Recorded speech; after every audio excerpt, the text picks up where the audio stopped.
Now is the time. That is beautiful to open up today. So, thank you all. Good morning. Thank you for inviting me here to discuss topics that are heavy, I know, on my heart and in my mind, and of many of all of you as well. I've titled my talk today, We Can't Be Silent Now, Leveraging Privilege to Give Desperately Needed Hope for a Better Tomorrow. Today, I want to shed light on the current attacks of diversity, equity, and inclusion, and the empty promises that followed the murder of George Floyd. And now, the current crisis, mental health crisis among DEI professionals, in addition to a crisis that has happened nationwide. As a Black woman, a mom, a wife, a racial justice advocate, a change maker, a fighter for all humanity, an educator, neighbor, and friend, I stand before you today with a sense of urgency, responsibility, and commitment to dismantling the systemic issues that continue to plague our community, our state, and our society. My ask of you today is to stand with me, stand for yourself, and stand with each other.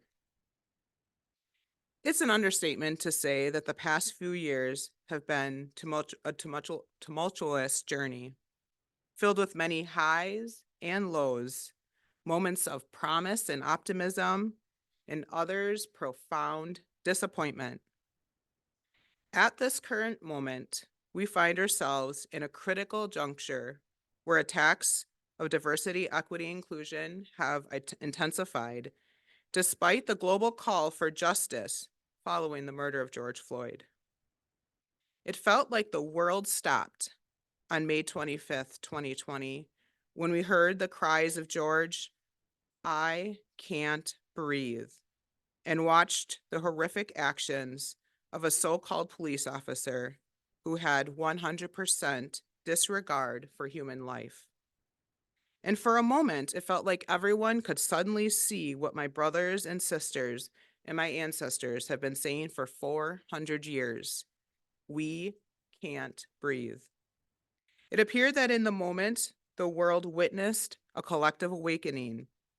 We saw a powerful mobilization of people from all walks of life, united in their demand for change, calls for immediate action to dismantle our long and grueling history of systemic racism.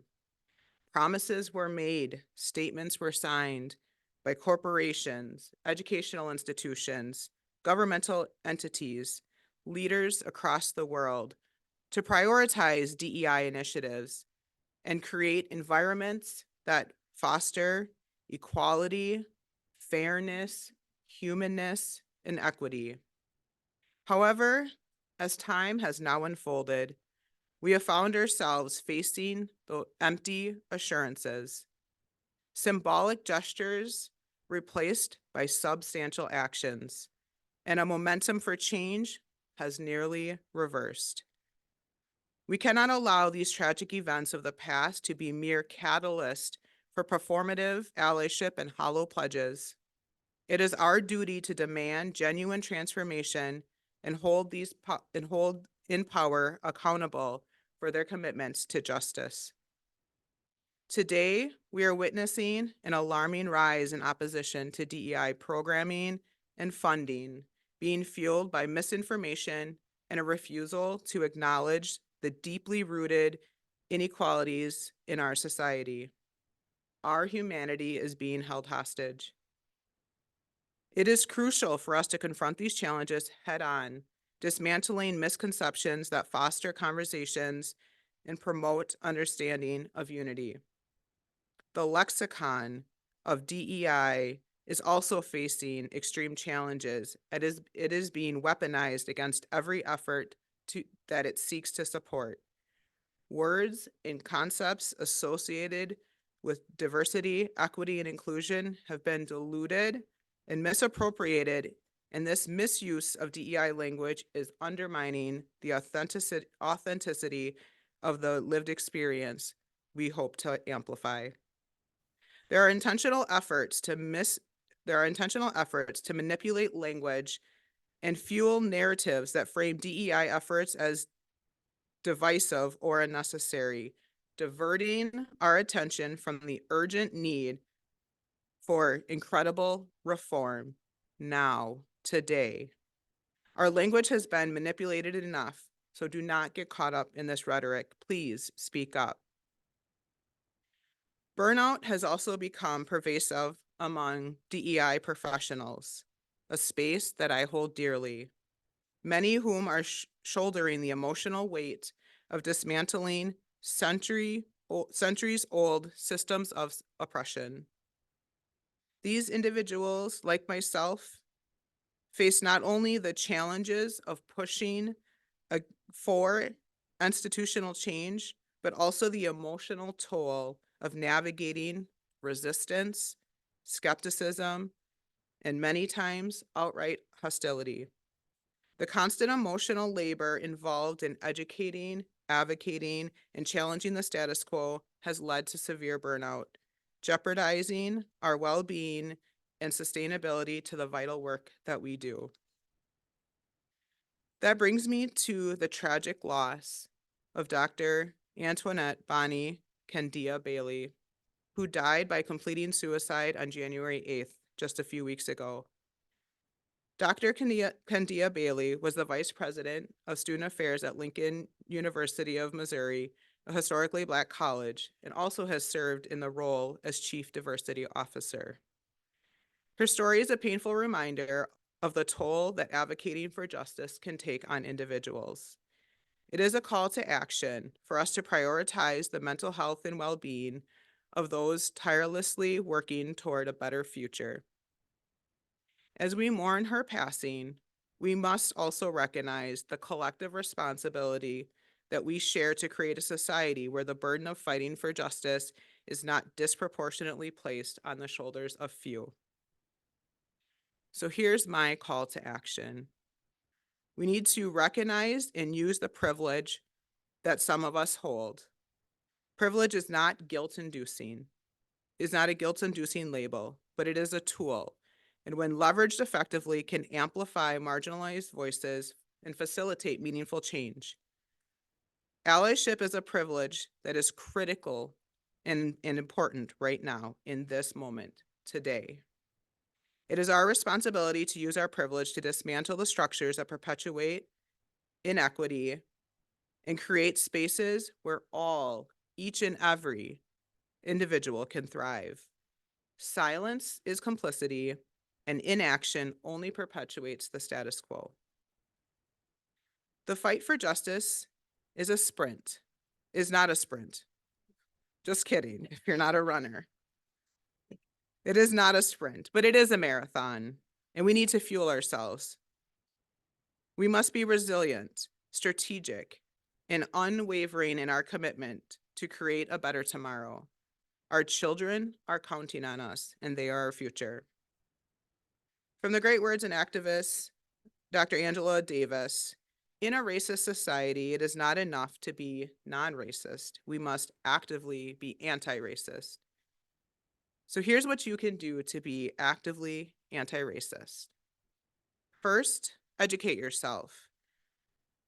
Engage in continuous self-education about the experiences of your own experience and those in marginalized communities, our histories, and the ongoing struggle for justice.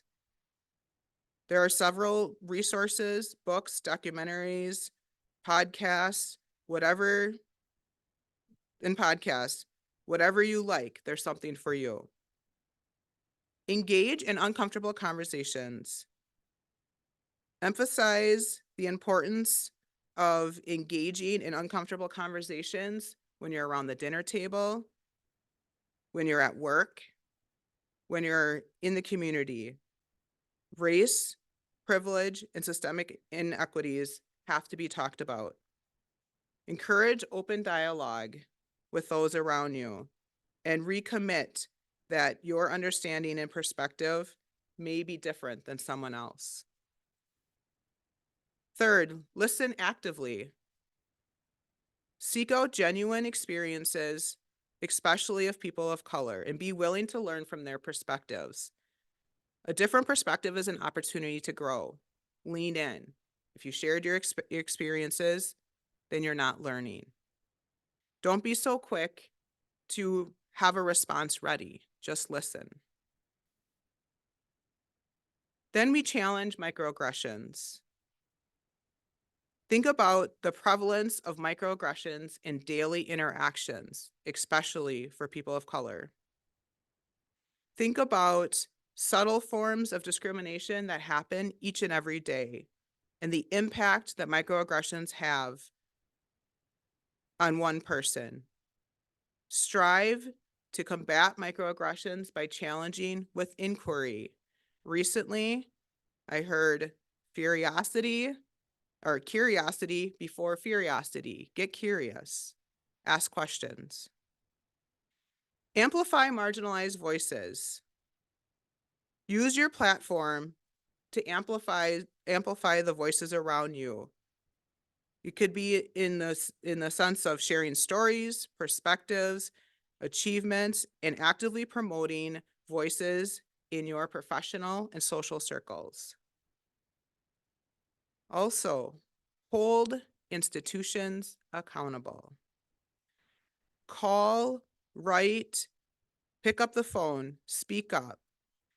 Institutions have to be accountable to their promises that they've made and commitments around diversity, equity, inclusion, and belonging.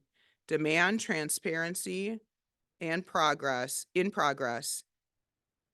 and challenge organizations that have failed to prioritize this meaningful change. Next, advocate for systemic change. In the rise and fall of DEI leaders, we have seen that empty promises have led to people leaving the field, to the burnout. Those were empty promises that were set up with good intent for meaningful change, and we have failed. So continue to advocate for this change needed and other initiatives that address the system and not blame people. Support mental health initiatives. This work takes a toll, and it can't be led by one or a few people. It has to be all of us. Check in with those around you who are actively in this space. They need you. Express gratitude. Again, the work is hard. The work is grueling.